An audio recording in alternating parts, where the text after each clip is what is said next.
بسم اللہ الرحمن الرحیم۔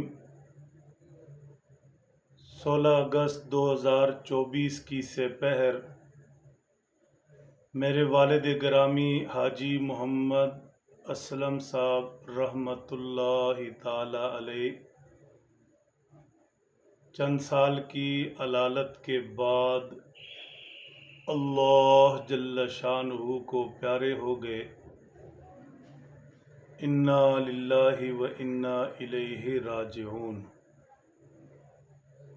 موت ظاہر میں اہل خانہ عزیز و اقارب کے لیے جدائی ہوا کرتی ہے، اور اس سے جڑی ساری تکلیف غم اہل خانہ کے لیے یقینی ہوتا ہے۔ تاہم ہمیں جو ہمارے پیارے دین میں تعلیمات عطا کی گئی ہیں، اس کی روشنی میں موت اپنوں کے لیے جدائی ہی صحیح، لیکن حقیقت میں موت انتقال ہے، جہان بدلنا ہے۔ پہلے جب انسان زندہ ہے تو یہاں جیتا ہے، رہتا ہے، یہاں کی زندگی ہے، اور جب اللہ کے حکم پر موت آ جائے تو یہاں سے آخرت کی طرف منتقل ہو جاتا ہے، جگہ بدلنا ہے۔ موت کو وصال بھی فرمایا گیا۔ عزیز و اقارب سے، اہل خانہ سے بچھڑنا ہے، لیکن در حقیقت موت تو وصال ہے، ملنا ہے۔ پہلے جو لوگ گزر چکے، آباء و اجداد، اولیاء اللہ، بزرگان دین، پھر حضرات صحابہ کرام، انبیاء کرام، اللہ کی ذات پاک سے ملنا، موت وصل ہے، وصل۔ موت کو وفات بھی فرمایا گیا، اٹھنا، اٹھایا جانا۔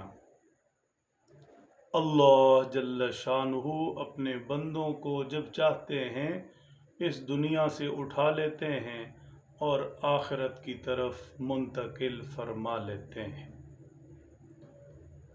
تو موت ظاہراً جدائی ہے، حقیقتاً میں موت انتقال ہے، وصال ہے، وفات ہے۔ بہرحال صدمہ تو ہے ہی،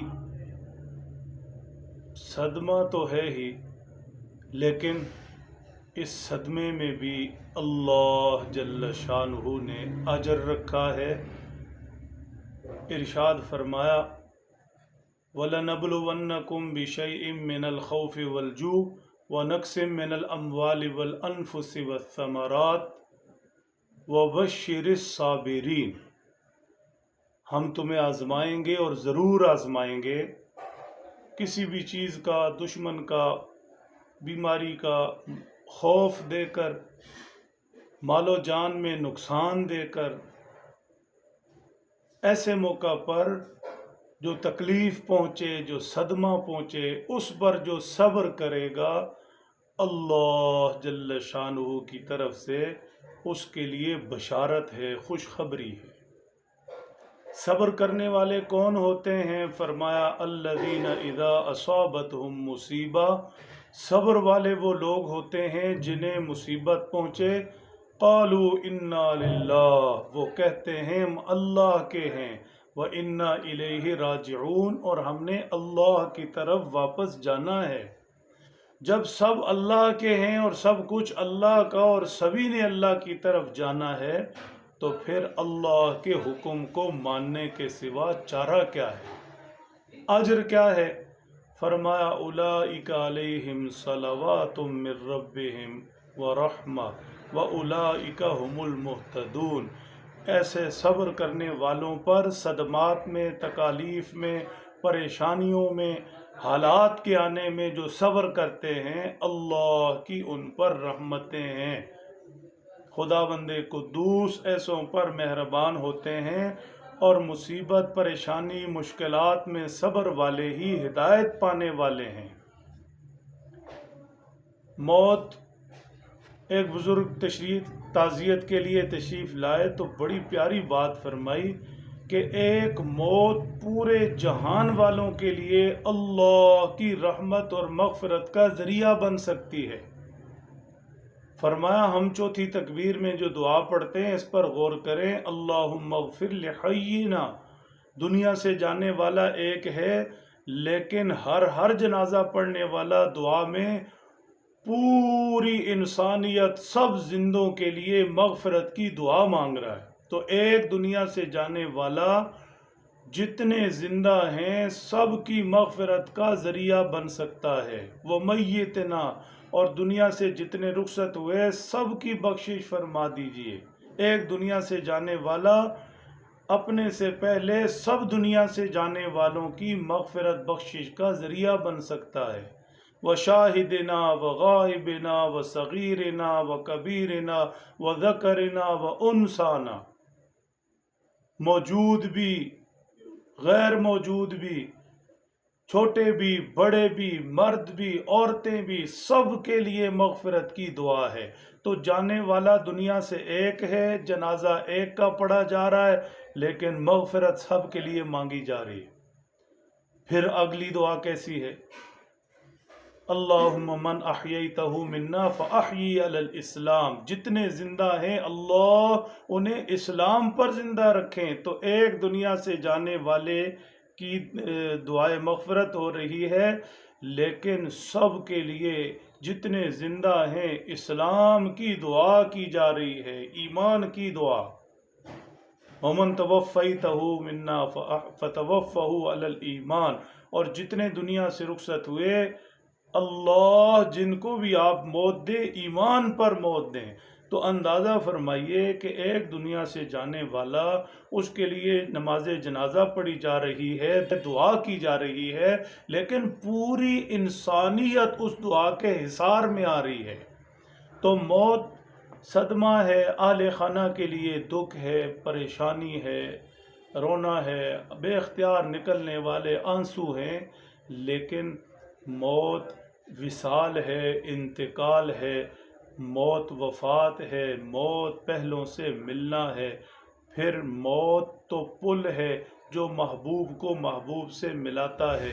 حدیث پاک کے الفاظ ذہن میں رکھنے چاہیے، الموت جسر یوصل الحبیب الی الحبیب۔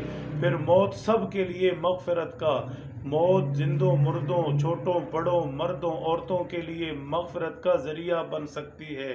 دعا میں جس طرح ہم دعا مانگتے ہیں، سب کے لیے ایمان کی دعائیں، زندوں کے لیے بھی اور دنیا سے جانے والوں کے لیے بھی۔ تو اس تناظر میں دیکھا جائے موت برحق ہے، اور ہر ایک نے جو دنیا میں آیا دنیا سے جانا ہے، لیکن موت کا یہ رخ بھی ہمارے سامنے ہونا چاہیے۔